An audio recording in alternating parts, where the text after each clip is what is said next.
So we back again Wednesday night.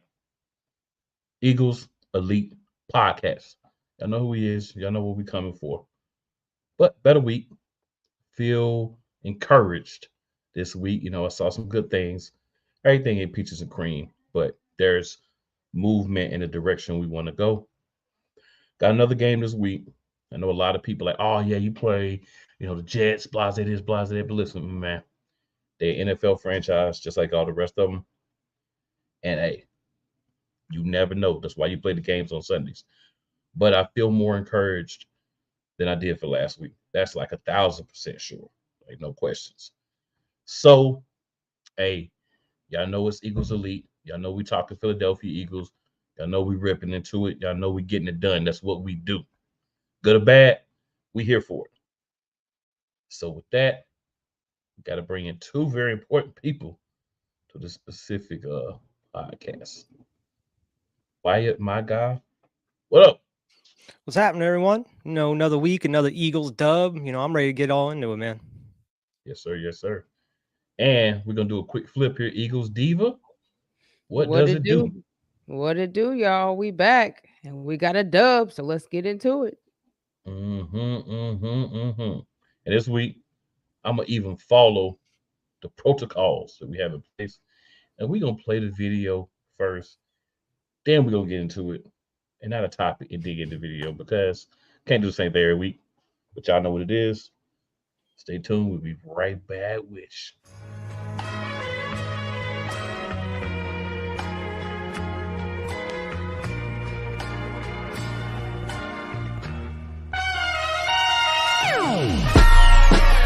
Swatted. The kick is away. And the kick is... It's good! And the Eagles win! It's hard to come to South Philadelphia and leave here with the win. You just don't come to Philadelphia and leave here with the win. Eagles fans everywhere, this is for you. Let the celebration begin.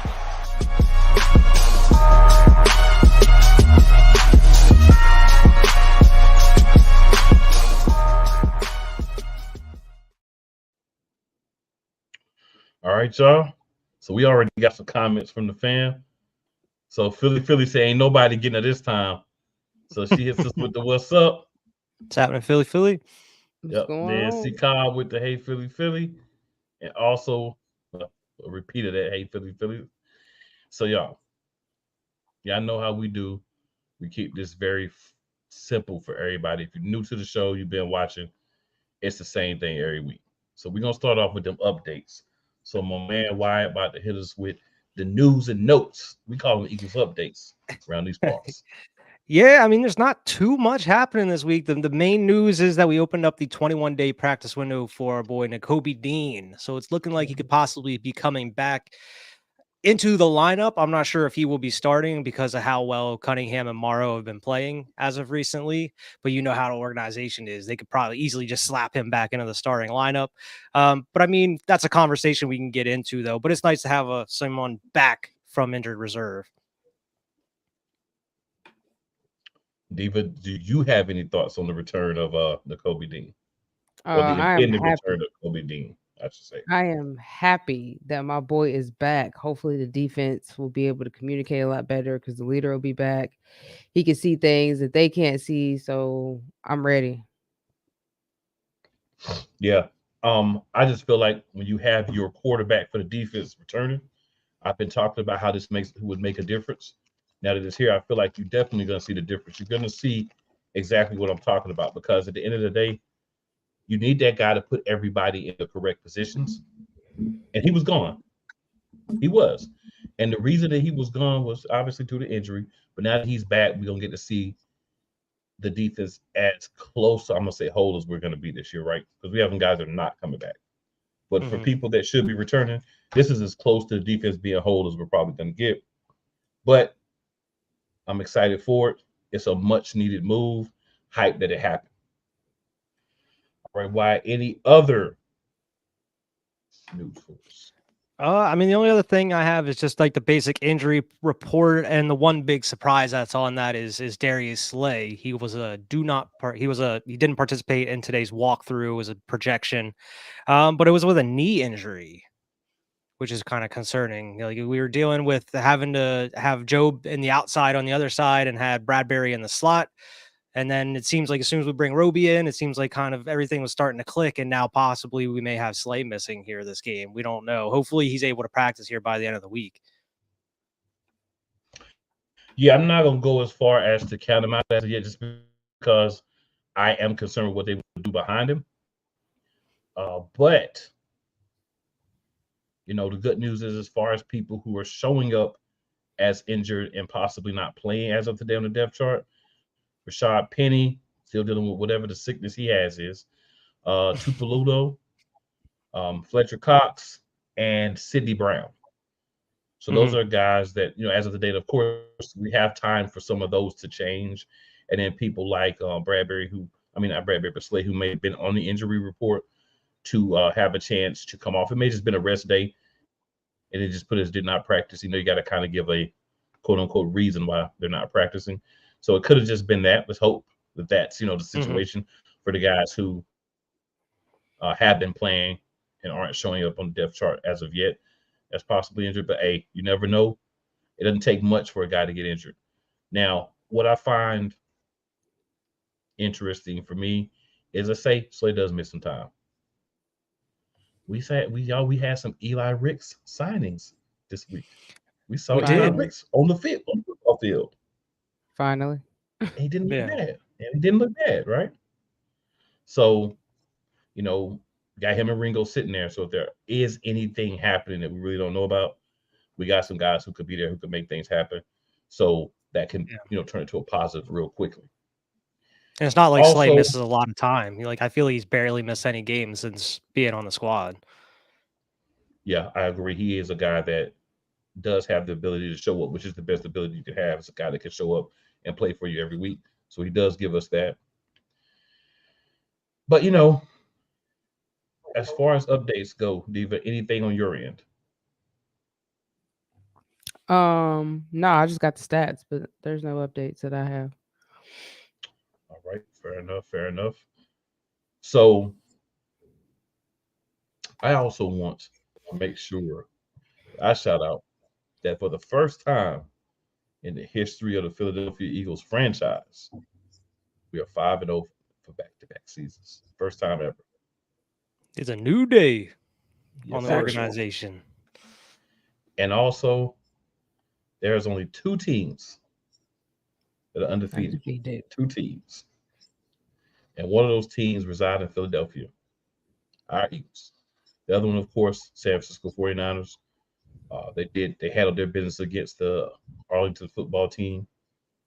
But that's what you're supposed to do. When teams come out, whoever's put in front of you, you make sure that people know who you are, or as we would say, who he is. That's what we've been doing. That's what San Francisco's been doing. So excited about what I saw this past week. I'm excited about a lot of differences from where we were sitting here talking last week.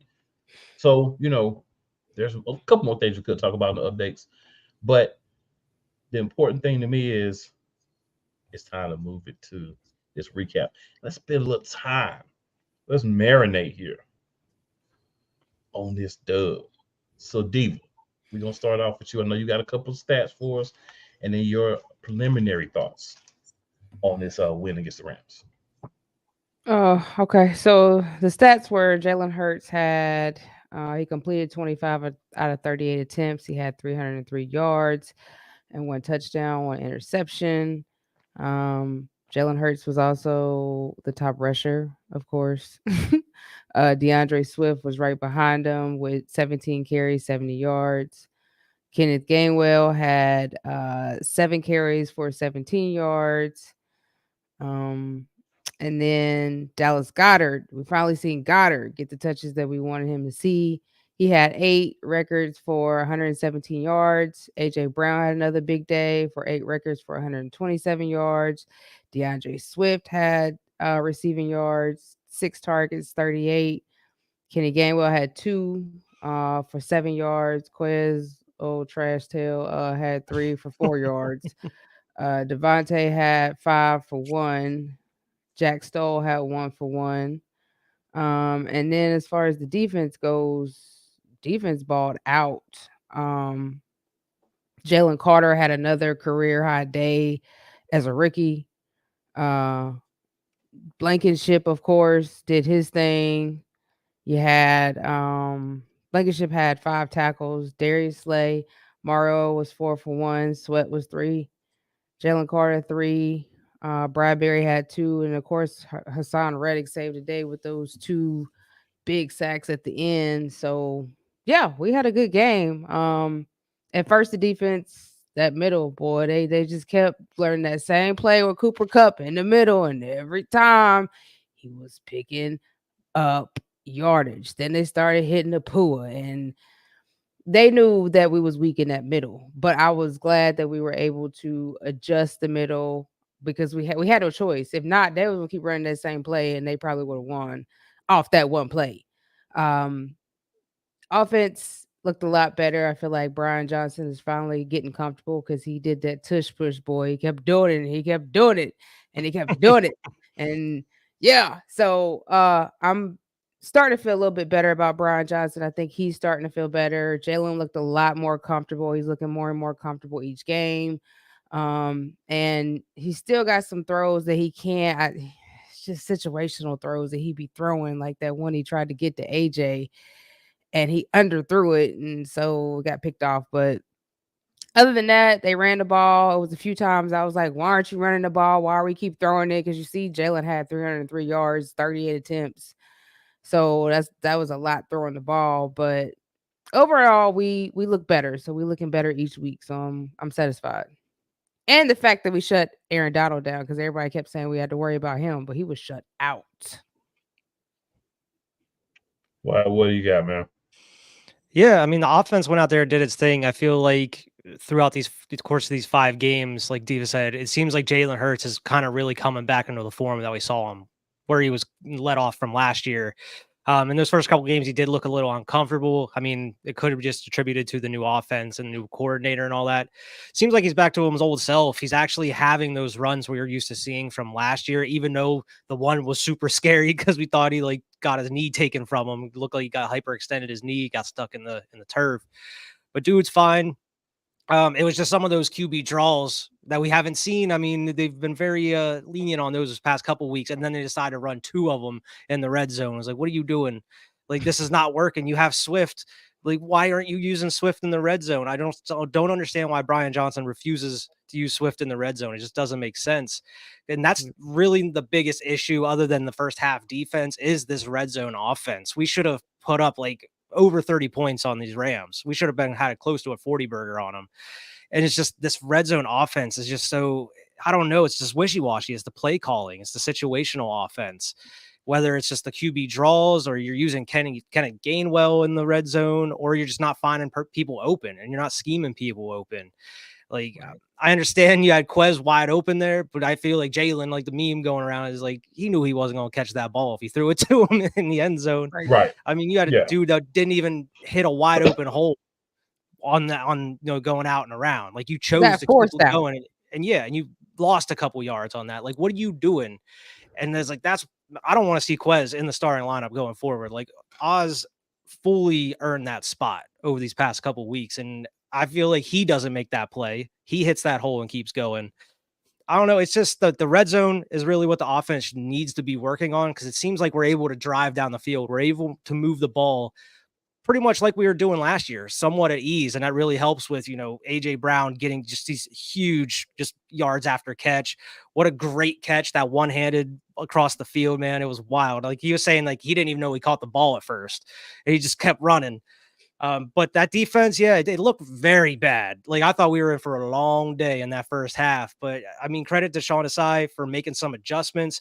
He was actually blitzing and putting pressure on Matt Stafford, which really threw him off his game. Like, why weren't you trying to incorporate some of those things in the beginning of the game? I find it hard to believe that Roby made that much of a difference in that second half. But I mean, he went out there and did his thing against Cooper Kupp. I mean, on a short week, getting used to the playbook and everything. I'm eager to see what he's going to be doing going forward with this defense. But it was nice to see them actually adjust. We're not used to seeing a defensive coordinator adjust on the fly. And they were able to get it done. Jalen Carter had those couple sacks. And of course, Haason Reddick, like you said, was able to, seal the game at the very end. So hopefully these are things we can build upon going into these next couple weeks on what's actually working and continue on with that, especially with guys starting to get healthy a little bit here now.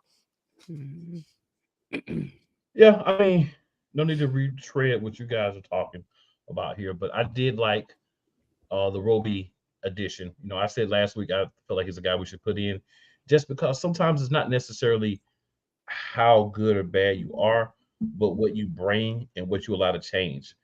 I feel like Desai had done a really good job the first 3 weeks with making adjustments, but in week 4, he just didn't. Mm-hmm. And that was what got to me, what made me kind of frustrated with the defense. He definitely did, I agree, go back to what he was doing, and that, is helpful. So we do have a comment here. I'm okay with Johnson. Pull it up here. I'm okay with Johnson getting things worked out right now to get these things, but we better get this fixed by Miami, or it's not going to be pretty. Miami can go point to point with us. Mm-hmm.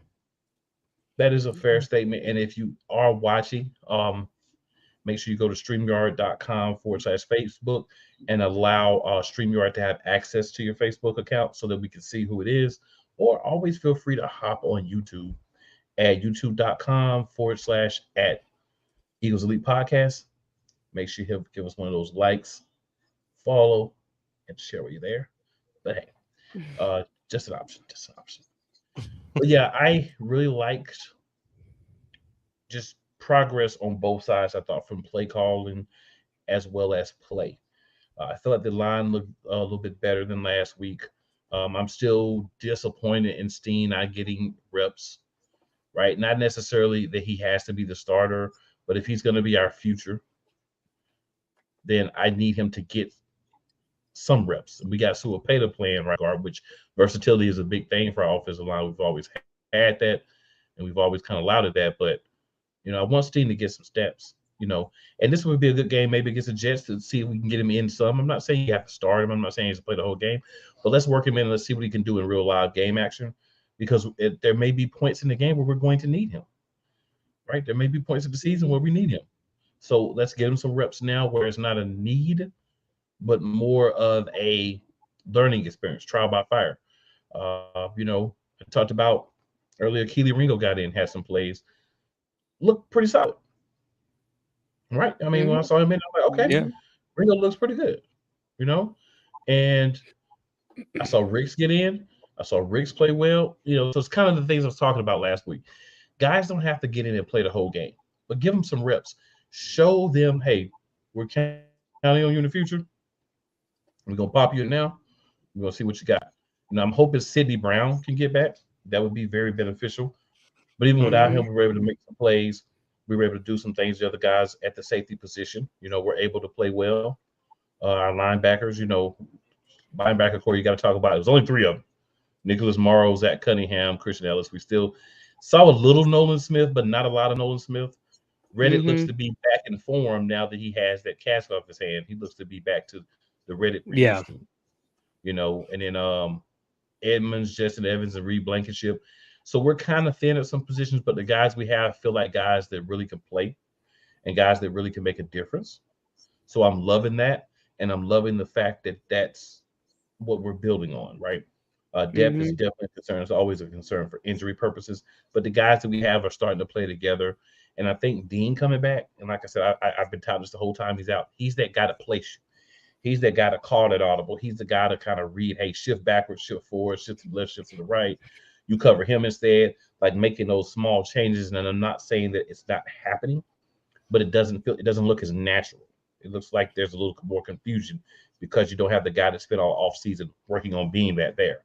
So I'm excited about his possibility to return this week, and if not this week, hopefully next week.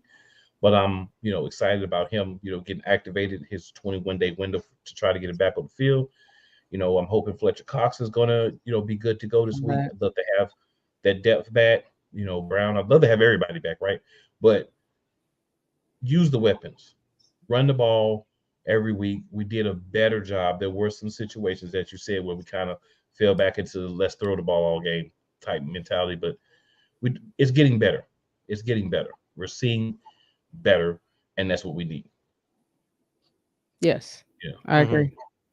Yeah. So, And even though Fletcher Cox was out, it was nice to kind of get to see some of those young guys get even more reps going forward, to see what those guys look like on the line without a Fletcher Cox. Like, this is kind of a preview of what's going to be coming here in the next couple of years in the future.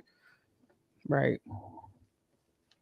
and we got my boy Vic Gala What up, Vic? in the chat. What up, Vic? Appreciate you happening? for dropping in to check us out, man. But DV, any other thoughts on the on this wonderful Rams game? Nah, I'm just glad we pulled that W out. Because that was important. We played a lot better. That was really what was important. Now we should have blown them out because we had opportunity, but we making strides to get to be. So imagine if we really can get it all together and click on all ends, like we said last year. Imagine how tough we'll be. Period.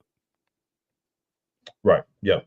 Yeah. I mean, 100% agree. That's literally where I was going. This is what we're looking like, and we still see things, right? We still see everybody kind of a little bit not really all the way dialed in yet. It's a little bit more thinking than you want. But I think what I'm seeing is we're seeing a lot of people that they know what to do, but it hasn't become a second nature yet. They don't automatically do it. They have to take that second to think about it. And when you have to take that time to think about it, there's times where that causes things to happen that you don't necessarily want to happen. All right. And then my guy, Vic says, my pleasure. How are y'all doing? We are doing good, Vic, man. We are doing well. Yeah. Whatever Going the off plan, what you man. were saying is like, it seems like we're finally maybe hopefully start to gel going forward on defense, just because through these first 5 weeks, we've had so much like turnaround and people playing different positions. There hasn't been any consistency as far as that secondary going forward through the season. So hopefully now the guys are starting to get a little healthier. Maybe they'll stop kind of moving guys around nearly as much. Like, I understand there's going to be some scheme changes or whatever what have you here and there. But as long as we have the guys healthy, we should be able to have some consistency in that secondary going forward. And man, we need to get Morrow on that jugs machine and on those fumble recoveries. Dude had 2 turnovers you could have got, man. Right. You ate some popcorn before you went out there on the field, got some Butterfingers. And they was practicing that today too. I think it was today. I saw that. Mm-hmm. I wonder why. Well, man, hey, it's good that at least we're making the changes real time, and what we're doing is say, hey, look right, let's do something about it. I mean, we could pick apart the game, right? And Hurts, I was really excited for him to get the ball out and really get my guy involved in the game, because I feel like that's another like weapon that we haven't been using. And when you don't use the weapons, the other teams don't respect it. So I'm not expecting guys to have games like that every week, just because I understand it's who's open. This week it was Smitty that didn't get a lot of catches. He had the one play that got called back, was a big play, right? But he's okay with that. And everybody's okay with it not being their week when the effort is there by the other team to take them away. This felt like we're going to take Devontae Smith away game. What you took from that is that's probably not the right way to go, because you're leaving A.J. Brown and Dallas Goedert kind of able to do their thing, because going them one-on-one is like leaving them wide open. So I think it's just a matter of looking at what's there each week, and the offense is saying, okay, this is what we came on, this is what we plan to do. But as we look at the game, we see that this is now available. So let's make those adjustments, right?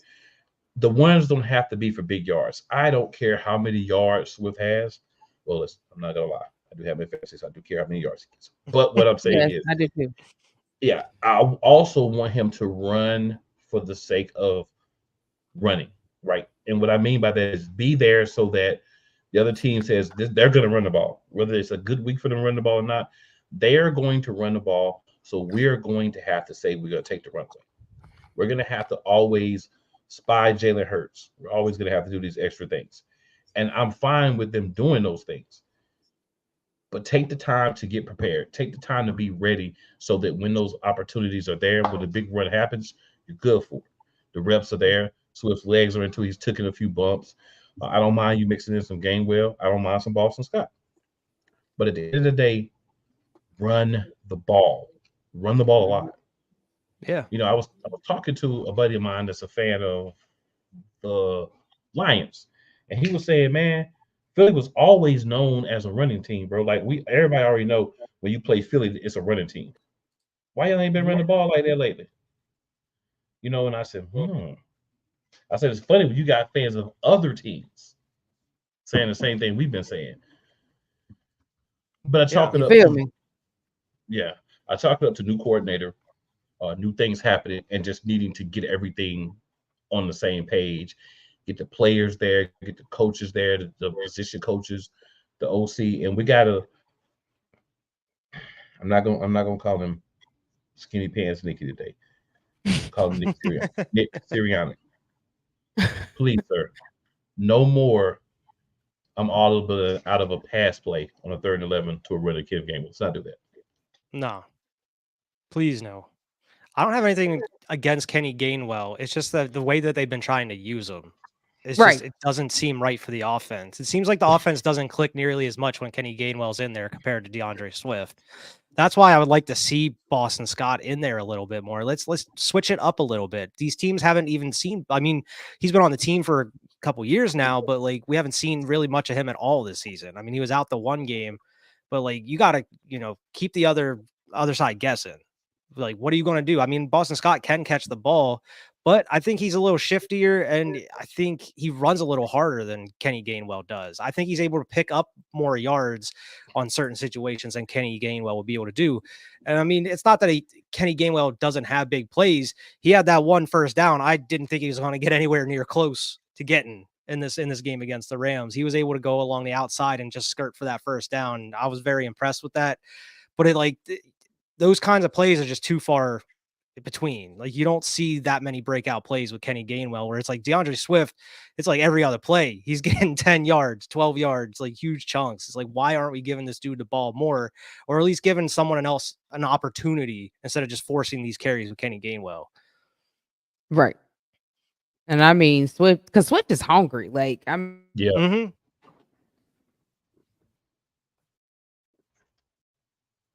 Yeah. I mean, you feed hungry dogs, right? That's what you do. Dog hungry, you feed them. So you know what I mean? I completely feel it. Yeah, I'm with it 1,000%. I completely feel it. But I also honestly, just for the sake of play and everything, what I would really love is to really save Swift some for the 4th.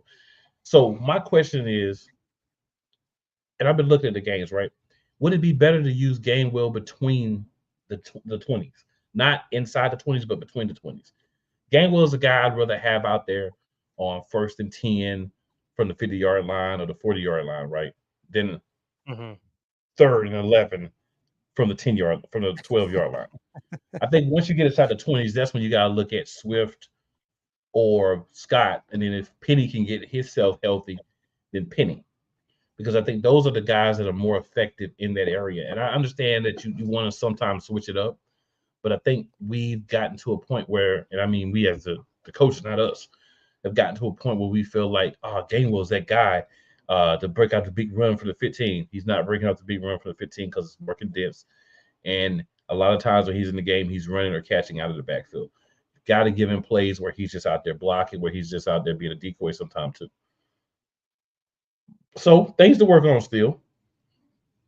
But I believe Brian Johnson, given time to implement everything that he wants to implement, because we don't know the fights, the arguments, the discussions that he has to have with Sirianni behind the scenes as well.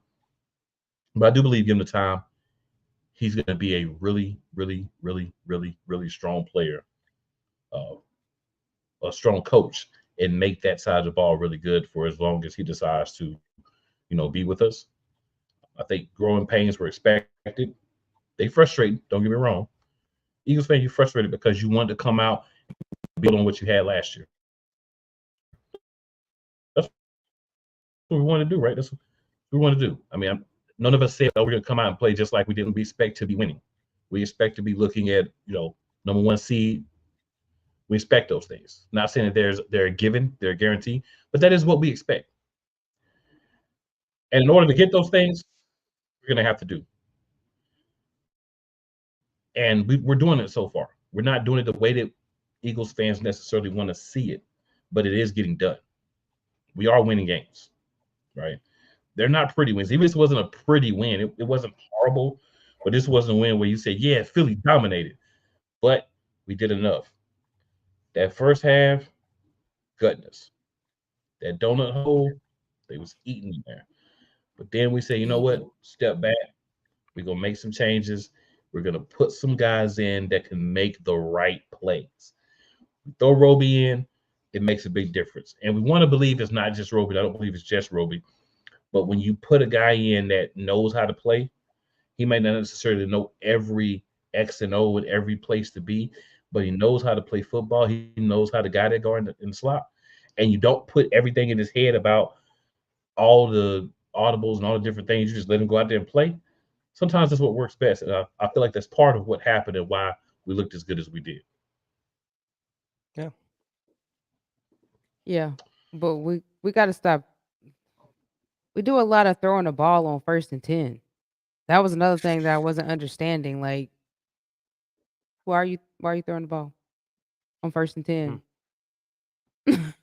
And then as soon as they make like 2 or 3 in a row, they're like, oh, let's just keep throwing the ball because it's working. They don't go to the run at all. They're like, we don't need that if the pass is working. So let's just keep throwing the ball over and over and over until we get stopped. Oh, it's 3rd and 10 or whatever. Okay, now we'll run the ball. And Right. it doesn't work. Okay. Yeah. Mixing it up, being varying what you're doing. It can't always be a run. It can't always be a pass. Mixing it up is definitely important. I think first downs, we should run the ball more. I definitely agree with that. I guess the thought is, we go out and keep throwing it. We're just going to surprise them. You might the first 5 times, but I mean, after a while, everybody's going to figure out that you're just going to throw the ball on first down. But yeah, you got to mix it up. And then and why not try like rollouts in red zone? We haven't seen if you're having so much trouble in the red zone, try some rollouts. Get Jalen Hurts out of there. Like he's the only reason he's rolling out right now is because he has to. Like there's people after him. Whereas like what if you design some of those things and get some of these receivers open, then you shouldn't have nearly as much trouble. So you're saying that you believe that we should do bootlegs, right? That is crazy. That's unheard of. That's revolutionary. We should have done bootlegs, a lot of them plays, especially when we were like 1st and goal. If you wasn't going to run it, why not do a rollout? Or even when you were at the 10-yard line. You know what I'm saying? You want to throw it. Like, and my guy says it's so weird that most offenses don't utilize the run. It's not a secret. Utilize the run, set the tone, and set up for the play action. Every winning team has done this. That is so very true. True words have not been said on this show. And Victor isn't even an Eagles fan, but he understands that. Right. Yeah. Anybody that watch football and know football should understand that. It's basic football. And for a team like the Eagles that wants to throw the ball and wants to take it deep and take the top off the defense, why wouldn't you do that? Like it doesn't make any sense. You're not going to be able to open up that pass without running it. And you see how many times they try to go for a deep ball each game at this point. They're trying to get it to AJ or Devontae. And I mean, it hasn't worked out a lot this season so far. I mean, we've seen a couple decent plays. We've also seen a couple turnovers off of that as well. Exactly. Yeah, the variation.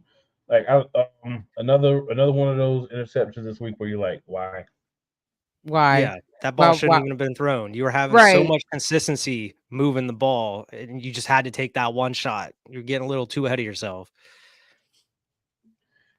I'm gonna need, and I said this about Donovan McNabb when he was a quarterback. I didn't say it about Vic much because he would do it. But a lot of quarterbacks that we've had, I always say audible. Jeff Garcia didn't feel like he wanted to audible. Rodney Peete didn't feel like he wanted to audible. Kevin Corn-McCobb, he didn't want to audible. Like a lot of these guys just didn't want to audible, it felt like. McNabb never wanted to audible, it felt like. Never. I want, audible, right?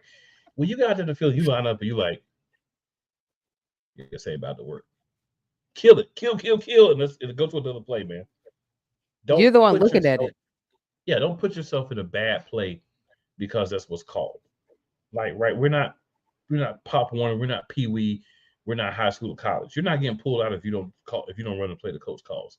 So, Jalen Alexander Hurts, please, sir, use that brilliant football mind that was cultivated from a kid. Your father's a coach. Look at that field and say, this player is not going to work. Let's audible out of it. Yes. That's what I want. Those are the situations you can tell is because that's when he's holding the ball and he's trying to wait for people to get open, and then that's when you can tell like that play was. So why didn't you just audible that play when you saw what the defense was doing? Like, make it make sense, Jalen. You take that responsibility on, man. You the big dog. You QB1. You're the face of the franchise, man. You got to do it. We need you. But yeah, I mean, hey, we could talk about this Rams game for another 20 minutes and have valid things that we could talk about. But we got a few more things that we got to slide into here. So we also, of course, have to talk about who is our we'll go opposite this week. So who was your weakest link for the Philadelphia Eagles? That darn donut hole.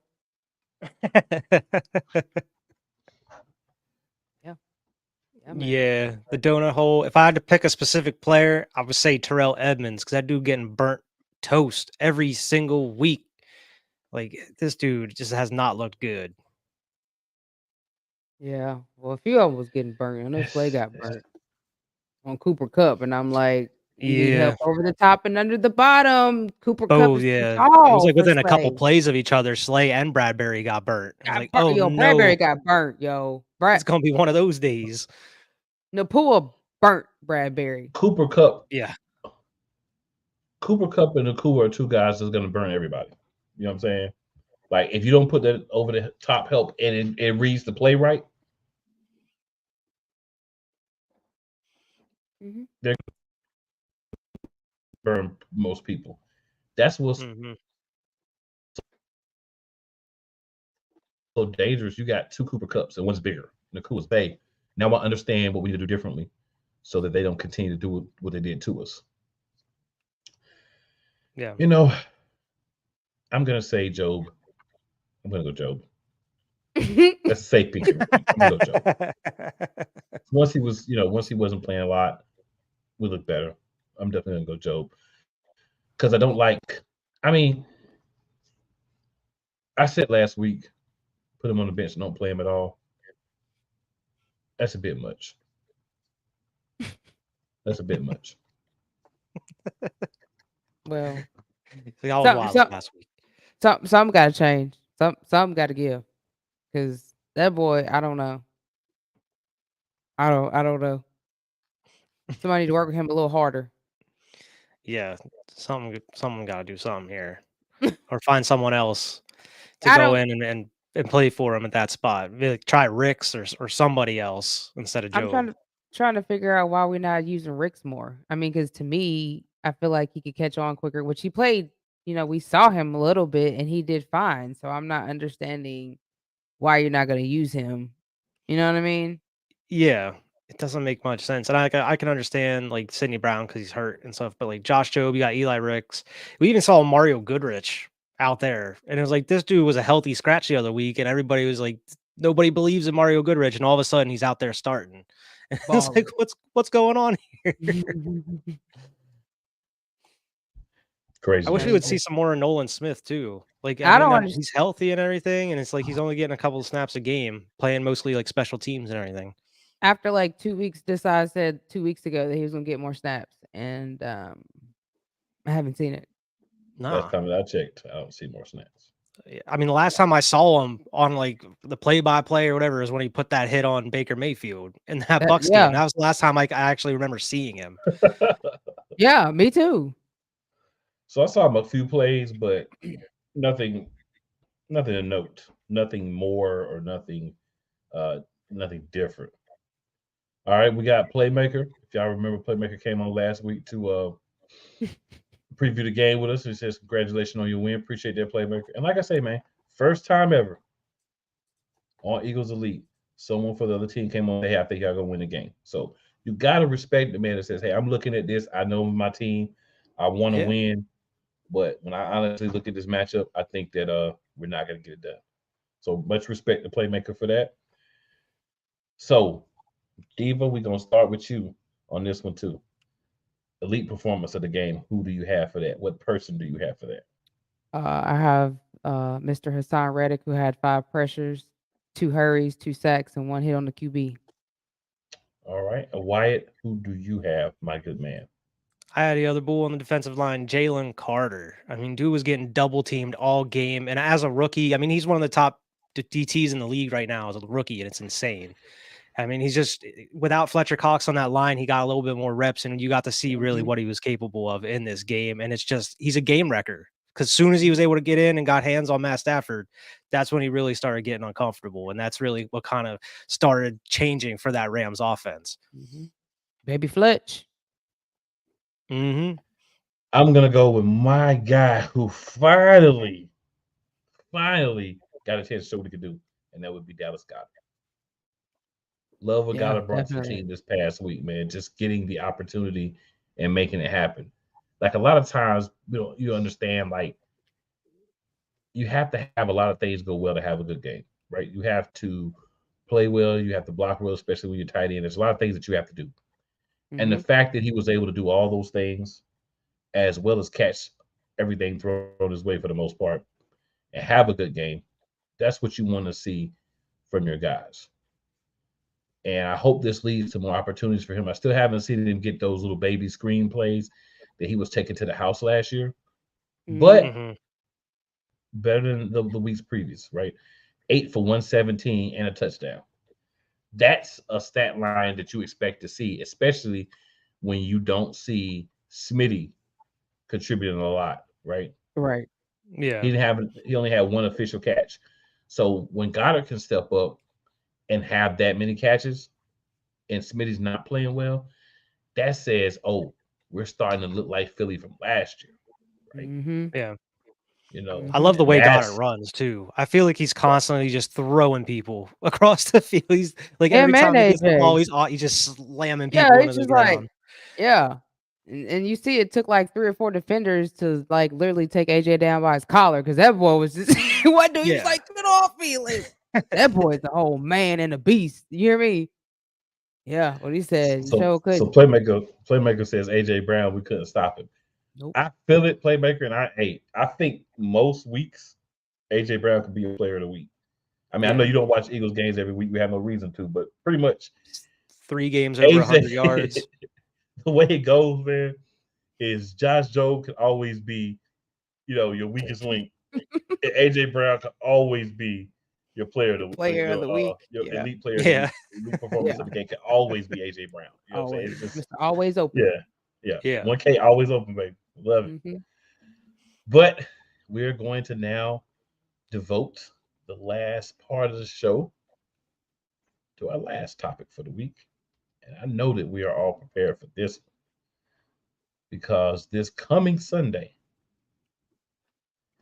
we are going to be facing the New York Jets. Now, in context, if we had this game and we had Aaron Rodgers there by this point in the season, level of concern is a lot higher because Aaron Rodgers is an all-time great quarterback. The mushrooms, the dark rooms, the retreats and all that, that's wild. But when he hit that field and he's healthy, this is one of the best quarterbacks, you've ever seen play the game, right? Maybe the mushrooms and the dark retreats and all that helps. I don't know. I don't do them, but it definitely is. But without him, we're looking at Zach Wilson. Now, 3 weeks ago, I said on another show that I would take Carson Wentz over Zach Wilson. That's the low level of respect I have for Zach Wilson as a quarterback. But I've been watching his games because, they're always on even though he's not playing. Right. Yeah. Because they already have everything set up and you can't flex anything yet. So Rob Carlton says, let's go Eagles. What's up, Rob? Fly, Eagles, fly. Birds. What up, Rob? Sir, yes, sir. Appreciate all the interactions and everybody watching. And then we got Man, our guy Sam in the building. fly Fly Eagles Eagles What up, Fly. fly. Sam? Hey, Yes, Sam, sir. I'm gonna get a look. You know what the look is for. I'm gonna leave it. I ain't gonna say that. I ain't gonna say that.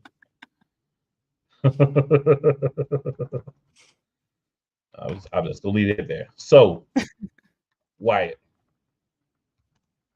what do you have for this game this week? What do we need to do to secure a victory over the New York Jets? That defense needs to be eaten. Specifically, that defensive line, like you saw, that was really the game changer last week against Matt Stafford in that second half. We need to start that ASAP as soon as the game starts. Put as much pressure on Zach Wilson as possible. I mean, like you said at the beginning of the show here, like it's any given Sunday. You know, this is still an NFL team. They can still go out there and get a dub. They almost went out there and beat the Chiefs a couple weeks ago. I mean, it seems like Zach Wilson, he obviously isn't the greatest quarterback in the world, but I feel like he's been kind of putting it together a little bit these past couple weeks. I'm not going to go out there and say they're trash or anything because, you know, it's any given Sunday. They can come out here and we are known to make bad quarterbacks look good on occasion. I mean, that's just facts Whack at and this cheese. point. Back We've to seen it. woke. Jeez. We've seen it. So, I mean, I wouldn't be surprised if he was coming out here slinging against us, but that's all the more reason why we got to put as much pressure on him, because even more so than like Matt Stafford, as soon as you get that pressure on, I feel like he's cooked for the rest Oh, of he's that cooked. game. He's He's cooked. cooked for the rest of that game. As soon as you start getting pressure on, he's going to start seeing ghosts like Sam Darnold against the Yeah. Pats a couple years ago. Yeah. I mean, I feel like that's the main key. And as long as they're able to do that, that should definitely help that secondary out, especially if, say, Slay wasn't able to play and they had to put Bradbury on the other side and then Josh Jobe on the outside where Bradbury was. I don't know how they're going to be able to maneuver that. But that would definitely help out on the outside there. Offense, you just got to keep doing what you're doing. This is a really good defense. The Jets do have a really strong defense, but I mean, we faced pretty strong defenses already this season. This should be no different. We should still be able to go out there and do what we need to do.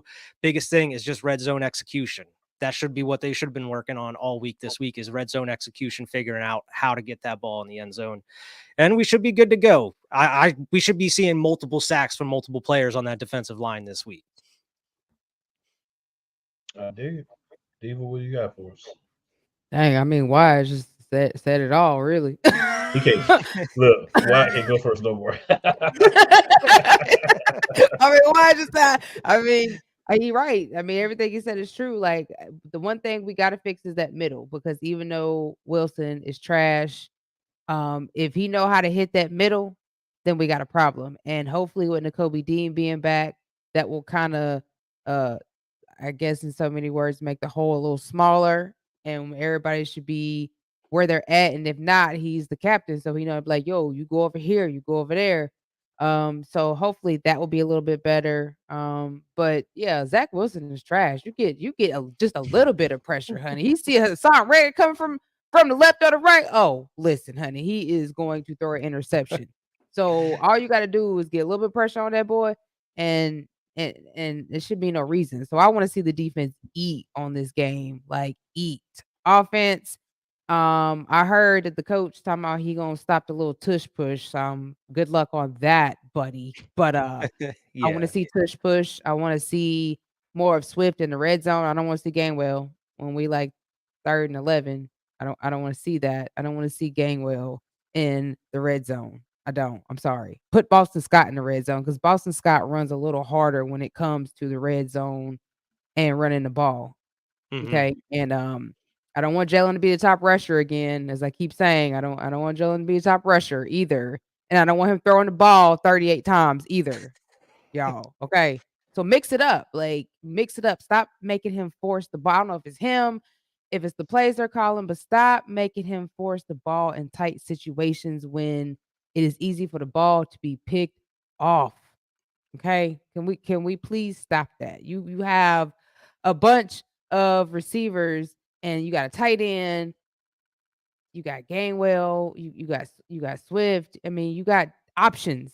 Use those options, man. And audit the play if it does not fit with what you see with the defense.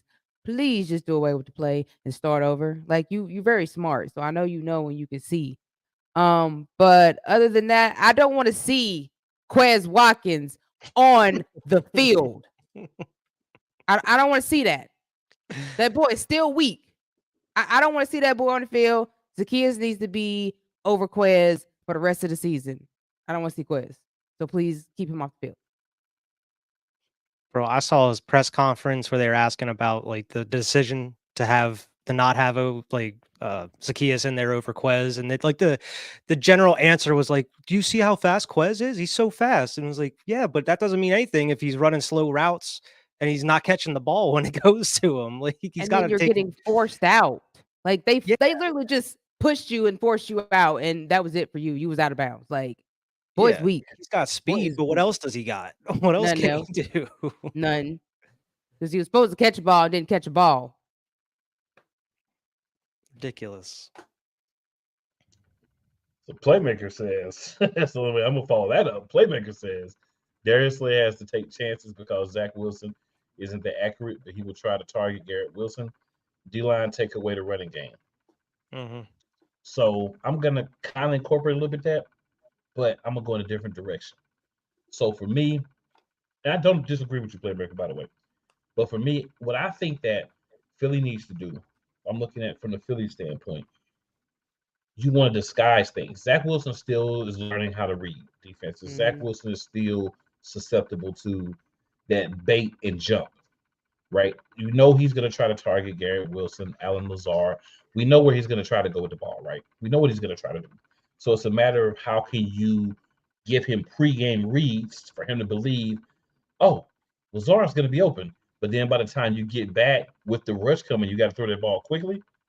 Mm-hmm. Lazard's not open, right? Roby's right in front of him. Let me get that. Give me that. Chris Brown, give me that.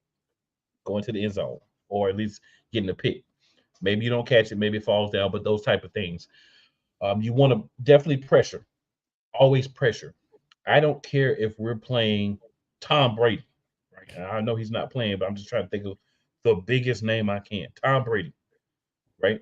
I don't care if we play him at quarterback, Peyton Manning, whoever. Eat him alive. Every play he needs to understand that there are going to be big, angry men coming to knock him down.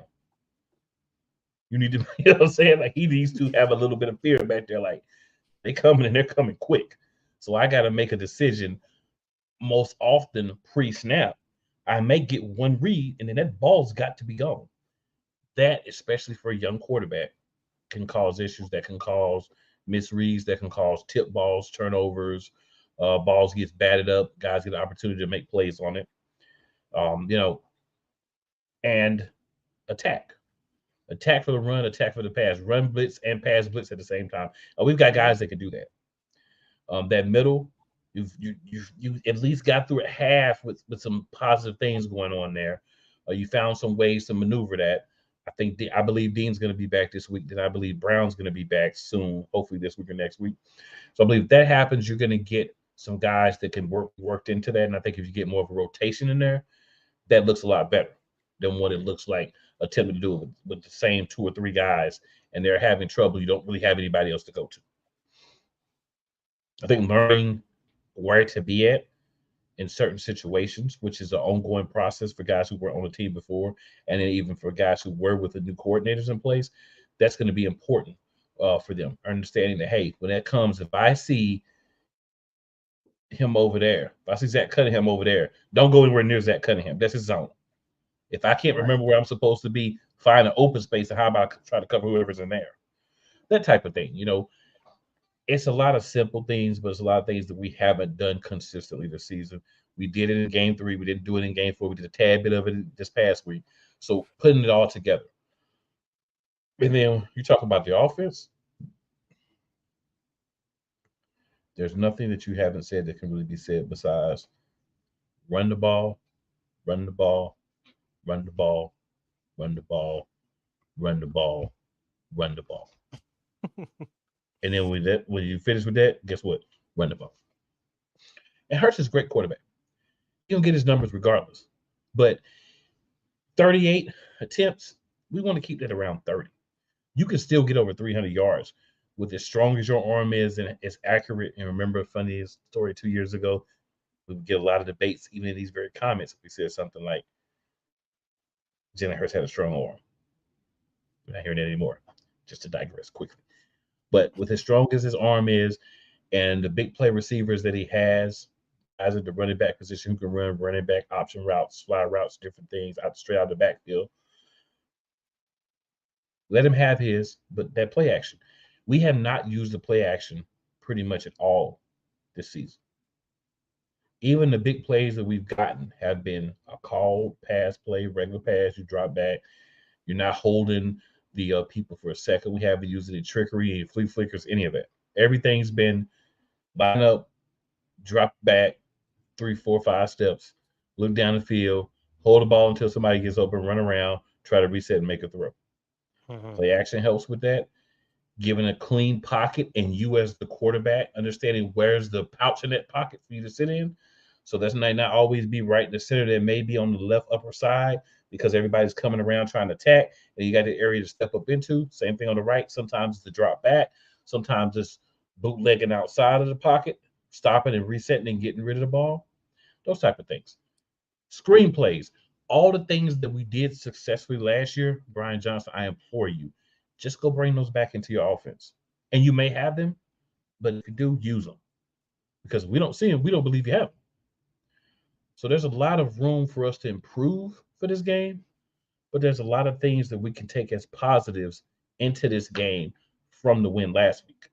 And to me, that combination, the rest of the NFL should be watching out for and should be concerned about.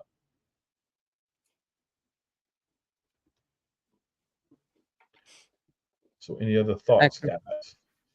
Nah, just ready for this game at 4:25 again on Sunday. Yeah. Don't have to deal with 1 o'clocks as much this year. Yeah, got a lot of those nice middle of the day games, which I like. But I want to say something here. So there's a lot of people that have been talking about, the best team in the league by far is the San Francisco 49ers. No one's going to stop the San Francisco 49ers.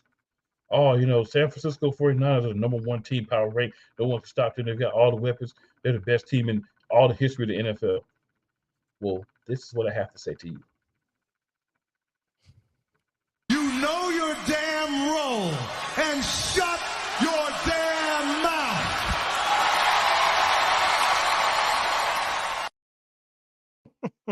Oh, and I got one more word. Hassan Reddick. Mm-hmm. Woo! Okay. And if you don't think that Philadelphia is going to get back and be better than they were last year at the end of this season, I got words for you. And if you're not done with that, Philly's got 2 words for you. That's real talk. And y'all know we're not ending the week before we have a special message for the New York Jets, just for the New York Jets. So New York Jets fans, sympathizers, supporters, broadcasters, equipment managers, spouses of the players, friends of the players, you know what I'm saying, significant others of the players, parents of the players, it's for all y'all.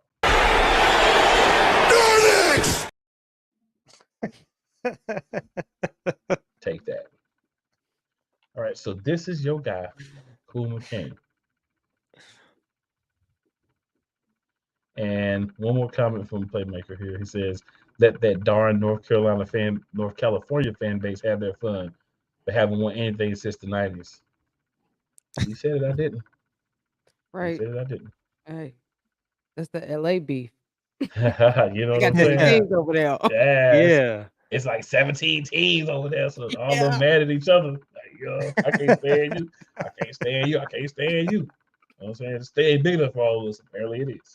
But so this is your boy Cool McCain, man.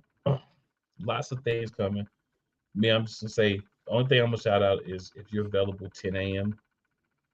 Friday mornings, go to TuneIn, WDZY FM, along with my co-host for the Call Sports Talk.